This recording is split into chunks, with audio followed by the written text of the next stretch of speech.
peut trouver toutes sortes de boutiques et d'associations. Il y en a pour toutes les couleurs et tous les goûts. Et pour les amateurs de fanzine, il y a la Fanzinothèque d'Isabelle Bianchini et d'Olivier Aventin.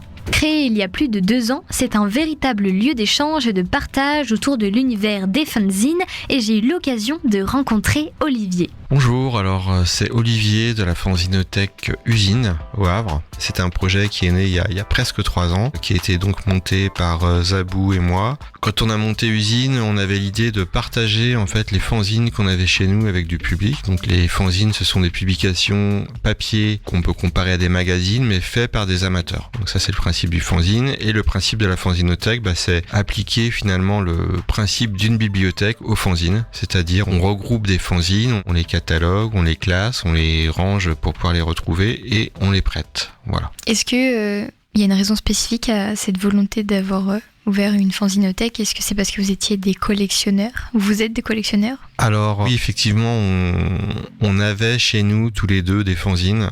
Alors vraiment parler de collectionneurs, c'est peut-être un petit peu abusif. En tout cas à l'époque, on gardait les fanzines en fait qu'on lisait, qu'on achetait. Disons qu'on y tenait trop pour les jeter une fois lus, etc. Donc on les conservait comme ça, mais pas forcément dans une optique de collectionneur, vraiment comme un collectionneur de timbres ou quelque chose comme ça. Simplement, je pense qu'on conservait ça dans des petits cartons chez nous, qui nous suivaient de déménagement en déménagement. Et puis c'est vrai qu'à un moment, on s'est dit c'est un petit peu dommage que ça dorme dans les placards. Si je me souviens bien, un des éléments déclencheur, ça a été une rencontre avec le collectif Instavre, qui est un collectif de photos et qui cherchait à faire un petit fanzine. Et ils m'ont contacté parce qu'ils savaient que je faisais des fanzines et que j'en avais. Et donc, ils m'ont contacté en disant ça serait bien que tu nous expliques un peu, que tu nous montres un peu des formats différents, des types d'impressions différentes, etc. Donc là, on a commencé en fait à leur montrer des fanzines qui étaient enfouies dans les cartons. Puis on s'est dit que c'était quand même vachement sympa de partager ça avec des gens. Et c'est vrai que ça nous a un petit peu motivés pour lancer véritablement ce projet. C'est vrai que moi je connaissais pas du tout avant, on en a parlé. Est-ce que tu peux peut-être expliquer un petit peu plus ce que c'est une fanzine? Oui. Alors un fanzine, c'est la contraction en fait de 2 mots, le mot fanatique et le mot magazine. Donc c'est un magazine fait par des fans de quelque chose pour des fans de quelque chose. On peut considérer que les premiers fanzines, ce qu'on considère comme les premiers fanzines, étaient des petites publications américaines, qui étaient le plus souvent qui parlaient de science-fiction, voire qui écrivaient des nouvelles de science-fiction pour des fans de science-fiction, sachant que c'était un genre qui était à l'époque un petit peu mal aimé, un petit peu dénigré par les gens qui s'intéressaient entre guillemets à la vraie littérature. Et ça illustre bien le fait que les fanzines, non seulement dans le support, sont faits par des amateurs pour des amateurs, mais que ça parle le plus souvent de sujets très pointus, un petit peu marginaux, pas forcément reconnus du grand public ou par la presse mainstream. Donc le fanzine répond à ce besoin en fait de s'exprimer sur des sujets qui sont peu traités dans les médias traditionnels. Par exemple en musique, au cinéma? Oui, tout à fait. Alors à la Fanzinothèque Usine, on a décidé de nous intéresser à tous les types de fanzines et à tous les sujets. Donc effectivement, on a des choses qui vont parler de musique. Alors on se dit la musique c'est quand même grand public. Oui, mais ça s'intéresse à des musiques un petit peu en marge. Donc ça va être des musiques liées au sous-genre du mouvement punk par exemple, mais dans des domaines un peu plus précis, sur des groupes qui sont sur des micro-labels, sur des petits labels. Quand les fanzines parlent de cinéma, le plus souvent ça va parler de genres de cinéma qui sont un petit peu marginaux, comme les films gore, comme certains films érotiques, les films de série B, de série Z, etc. Donc voilà, en général, ça va chercher dans des sujets un petit peu maltraités, non traités, qui font partie des cultures, on va dire, alternatives, en marge, des cultures minoritaires aussi. Donc voilà, que ce soit en politique, on va avoir des approches qui sont plutôt libertaires, etc., qui vont parler de sexualité, qui vont parler d'écologie radicale, de féminisme radical, etc. Donc on a toutes ces approches, on va dire, de marge en fait. La sélection, comment ça marche? Est-ce que c'est vous qui décidez que vous allez mettre? La sélection se fait assez naturellement. On peut parler de sélection naturelle du coup. Mais alors en fait non, à la base on a intégré nos propres collections. Donc on avait à peu près une collection à nous deux qui faisait 300 fanzines. Et puis par la suite on nous a fait des dons. Alors soit des gens qui nous donnaient leur collection en fait, comme la nôtre, qui nous envoyaient des cartons en disant j'ai ça depuis 20 ans chez moi, mais je vous les donne parce que de toute façon moi j'en ferai plus rien et ça peut vous intéresser. Donc on recevait des choses comme ça. On a aussi des gens qui aujourd'hui maintenant produisent des fanzines régulièrement ou pas régulièrement, mais en tout tout cas les font à l'heure actuelle, ont connaissance de notre existence et nous les envoient. Après, nous on accepte effectivement tout sujet, tout support, que ce soit le tout petit truc photocopié ou le truc hyper sérigraphié en 48 couleurs, truc de dingue. Nous, tout nous intéresse en fait. On fait pas de hiérarchie par rapport à ça. On considère que tout ce qui est produit a son propre intérêt en fait, et que tout ça signifie des choses. Que ce soit très artisanal ou très élaboré, on n'a pas de sélection. Il n'y en a pas beaucoup en France, des fanzinothèques, si En France, on n'a pas beaucoup de fanzinothèques, on va dire, revendiquées. C'est-à-dire qu'on va trouver des endroits où on peut souvent vendre des fanzines. Alors c'est peut-être des fois des petits coins de comptoir chez des disquaires ou des choses comme ça. Dans certains lieux autogérés ou certains squats, on trouve aussi ce qu'on peut appeler des infokiosques qui regroupent à la fois des petites brochures politiques le plus souvent et des fanzines. Mais par contre, en France, il y a effectivement très peu de fanzinothèques. Alors de fanzinothèques vraiment revendiquées en tant que fanzinothèque, il y a la fanzinothèque de Poitiers, qui elle est une fanzinothèque, c'est la plus ancienne, elle a plus de 35 ans. Elle est animée par des gens qui sont salariés par la ville de Poitiers, au même titre qu'une bibliothèque municipale en fait. Donc ils ont plusieurs salariés, des services civiques, etc. Donc, c'est vraiment la plus ancienne, qui a plusieurs dizaines de milliers de fanzines, qui fait un gros travail d'archivage. Il y a une fanzinothèque un petit peu comme la nôtre, qui est beaucoup plus récente, qui est à Paris, qui s'appelle le Fanzinarium, qui est animé par 4 ou 5 bénévoles comme nous. C'est un tout petit local dans le 11e arrondissement, rue des Vignoles. Et puis il y a nous, au Havre. Puis après, on est en contact avec des gens sur Toulouse, l'association des musicophages, qui s'occupent de bien d'autres choses, mais qui ont quand même une partie consacrée, eux, aux fanzines musicaux, parce qu'ils s'intéressent vraiment à la musique. À Marseille, on a aussi un lieu alternatif qui a aussi une petite partie fanzinothèque. À Grenoble aussi, il y a le local autogéré qui apparemment a une petite collection. À Saint-Étienne aussi. Donc voilà, après c'est des micro-lieux, on va dire, mais vraiment organisés comme une bibliothèque pour les fanzines, on n'est que 3 véritablement en France. Est-ce qu'il y a quand même des amateurs au Havre ?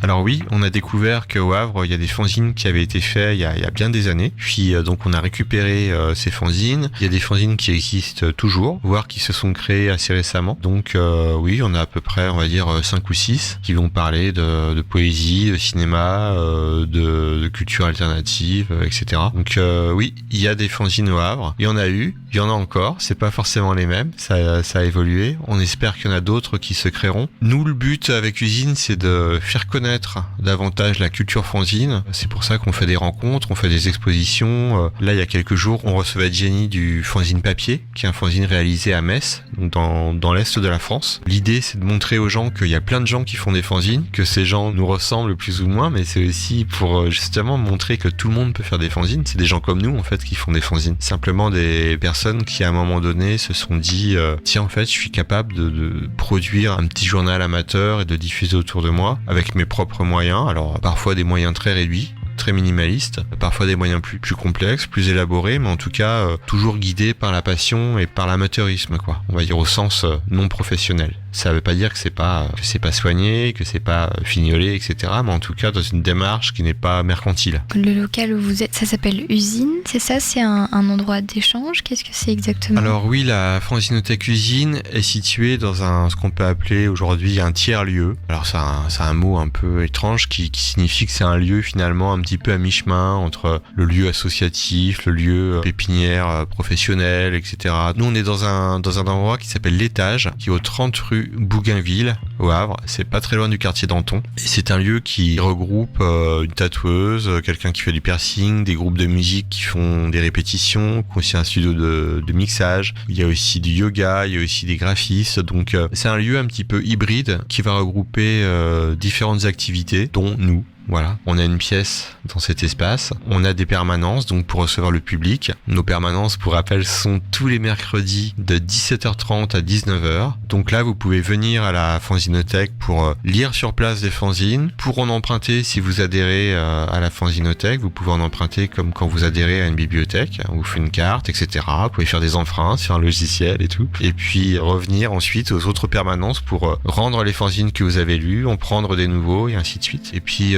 c'est aussi là-bas qu'on organise des événements. Alors, pendant que t'en parles, Quel événement? Il me semble que vous organisez une tombola. Oui, alors on a pas mal d'événements prévus, donc comme je le disais, on a des événements toutes les semaines, donc qui sont nos permanences. On va avoir une permanence aussi un petit peu spéciale le 6 décembre, donc le mercredi 6, où là la permanence sera doublée de la sortie d'un fanzine havrais. Tout à l'heure tu me disais ce qu'il y a des fanzines au Havre. Oui, il y a des fanzines au Havre, il y en a même un qui sort le 6 décembre à Usine. C'est un fanzine qui s'appelle Lasagne, qui est un fanzine fait par une famille. Donc c'est le père, la mère et la fille qui font ce fanzine en famille. Ils en sont maintenant, alors je sais plus, 5e ou 6e numéro, et celui-ci sera consacré à la gravure sur Tetra Pak, donc une technique d'impression assez particulière. Le dimanche 3 décembre, on va aussi faire une permanence un petit peu particulière, c'est un petit peu un événement qui s'inscrit dans le cadre du hold-up de Noël. Donc le 3 décembre, ce sera de 11h du matin à 18h, et en fait c'est une espèce de balade au Havre entre différents endroits, donc il y a la forme, la reliure, le lieu, l'étage, le 22B et la galerie Hatch. Donc ça, vous regardez sur internet, vous verrez Hold Up de Noël, c'est une espèce de supermarché de Noël avant l'heure. Et là, à cette occasion, comme pendant nos permanences, on vend les billets de la tombola de Noël Usine. Voilà, donc la tombola de Noël se tiendra le 15 décembre. Vous trouverez tout ça sur les réseaux en tapant Usine, que ce soit sur Instagram ou Facebook. L'idée de la tombola, c'est effectivement de vendre des billets de tombola à 5 € le billet, et il y a 50 lots à gagner. Ok. Énormément de lots. En une fois, ben non, pas en une fois, mais pour 50 personnes, ou alors il y a 100 tickets à vendre. Il y a 100 tickets à vendre et il y aura 50 choses à gagner. Donc même si on vend les 100 tickets, ça vous fait une chance sur deux quand même de remporter un lot. Alors ça va de lots assez minimes comme des petits badges, des autocollants, des choses comme ça, à des choses plus conséquentes comme des fanzines bien entendu, des sérigraphies, des cartes sérigraphiées, des posters sérigraphiés, signés pour certains, tout un tas de petits goodies comme ça, des tote bags, etc., qui seront donc à gagner. Et nous, ça nous permet de renflouer un petit peu les caisses parce que on a une asso non subventionnée. Donc on fonctionne uniquement avec les adhésions des gens qui viennent nous soutenir et avec ce genre d'événements, on va dire, qui nous permettent de faire entrer un petit peu d'argent. Cet argent sert à faire venir les gens, quand on invite des gens pour venir nous présenter leurs fanzines, des expos, etc., ça nous sert à les défrayer, tout simplement à payer des billets de train, à payer des péages, à payer de l'essence pour que ces gens-là puissent venir nous présenter leurs fanzines. Ok. Et si on veut participer à la tombola, il faut venir directement ou sur internet, comme tu as dit? Alors soit vous nous connaissez dans la vraie vie, Zabou et moi, il y a aussi Elvire qui tient des permanences, qui a des tickets sur elle. Non mais en gros oui, soit vous vous adressez à nous et on vous vend un ticket, soit vous venez pendant les permanences du mercredi, soit vous profitez du 3 décembre qui sera un dimanche où on sera donc également ouvert. Vous pouvez vous procurer un billet de tombola à 5 €. Pour nous c'est un vrai soutien super efficace, il faut vraiment le rappeler parce que c'est un peu le nerf de la guerre, c'est ce qui nous permet de continuer à exister en fait tout simplement. D'ailleurs par rapport à ça, je sais pas, tu me dis si c'est vrai ou pas, mais j'ai lu que vous recherchiez un catalogueur. Oui, on est toujours à la recherche de gens qui nous aideraient, alors soit à tenir des permanences. Là, on a un soir où on tient des permanences, mais on peut imaginer que si on a suffisamment de personnes qui s'impliquent dans l'usine, on pourrait imaginer d'avoir une deuxième ouverture hebdomadaire. Et puis effectivement, le catalogage, c'est une tâche, on va dire très minutieuse, mais hyper intéressante, qui consiste à rentrer toutes les données d'un fanzine dans un logiciel. Son titre, sa date de parution, ses auteurs, son format, si c'est photocopié, sérigraphié, est-ce que c'est relié avec des agrafes ou du fil, etc., etc. Et ça nous permet ensuite de pouvoir faire des recherches sur le catalogue en ligne, sur le site Usine pour par exemple quand on s'intéresse à un sujet ou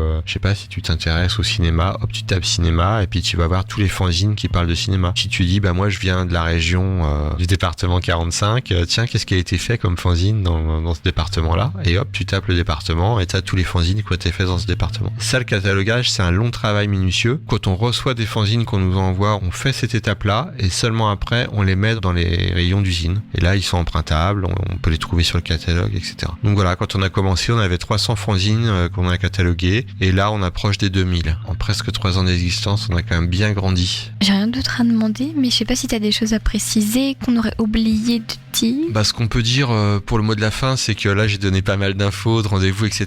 Donc le plus efficace, c'est de nous suivre sur les réseaux sociaux, sur Facebook et sur Instagram. Vous pouvez nous contacter par ce biais-là. Vous pouvez venir aux permanences du mercredi de 17h30 à 19h. Vous pouvez nous contacter sur les réseaux aussi. On ouvre aussi parfois sur demande, notamment pour des gens qui sont jamais dispo pendant nos permanences ou qui sont pas du Havre aussi. Il y a pas mal de gens de passage au Havre qui nous contactent. Venez nous voir, venez découvrir ce que sont les fanzines. Vous allez voir, c'est passionnant. Nous, on adore faire découvrir ça, soit aux gens qui sont déjà initiés, soit au contraire aussi à des gens qui n'y connaissent rien. Vous verrez que c'est très abordable. Il y a plein de sujets, plein de formats. On peut dire que tout le monde trouvera un fanzine qui lui plaît en fait finalement. Donc venez. Eh ben merci beaucoup Olivier d'être venu. Merci. Merci à Olivier de m'avoir fait découvrir la fanzinothèque du Havre. N'hésitez pas à participer à la tombola du vendredi 15 décembre 2023. Et sinon, à prendre connaissance des autres événements. Pour plus d'informations, rendez-vous sur le site usine-lehavre.fr, usine avec un Z, ou sinon directement à l'adresse 30 rue Bougainville. Et sinon, retrouvez la pastille sur west-track.com. C'était Camille pour West Track Radio.